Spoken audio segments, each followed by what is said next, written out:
much. Tonight, there are renewed calls for retention pond safety after another child drowned at a Southside apartment complex last night.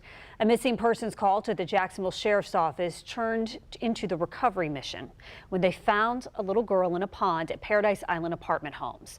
Cheyenne Cole is on your side. She's been speaking with neighbors and with elected officials about what needs to happen now to prevent tragedies like this. And she joins us live from the South Side. So Cheyenne, just such a tragic situation there. What did you find out today?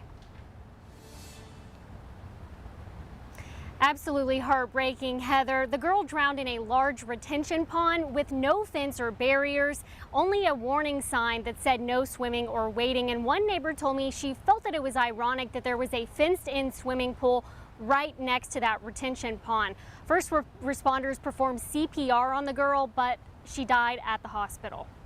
A girl's death at the Paradise Island apartment homes Monday night marks the third child drowning in a retention pond covered by First Coast News in Jacksonville this year. A few years ago, Councilwoman Jacoby Pittman led the city's charge to promote retention pond safety and education. She says that message is still important for parents and guardians. Retention ponds are dangerous.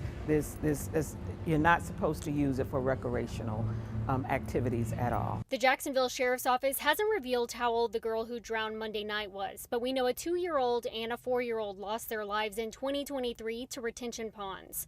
Monday night, they were called for a missing person, but discovered her body in a large retention pond with no fence or barriers. Parents are responsible for their children, but sometimes our kids do get out. And if someone sees something, we'd ask them to say something. The city of Jacksonville requires their 235 retention ponds to have at least 5 feet of natural growth around the water's edge to create a natural barrier and discourage people from going into the water. In a statement to First Coast News, Mayor Donna Deegan's office said they are heartbroken over the tragedy and, quote, while the city doesn't manage bodies of water like the Paradise Island pond that are on private property, we would hope that property owners take the same care.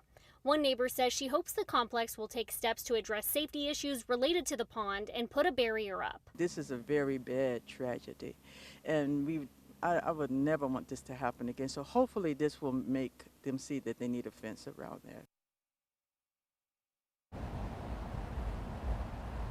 We reached out to the apartment complex specifically asking if they had any plans to address the issues in light of this tragedy, and the vice president of Fogelman Properties declined to answer that question, but said, quote, the Paradise Island community is deeply saddened to learn of the tragic incident that occurred last night.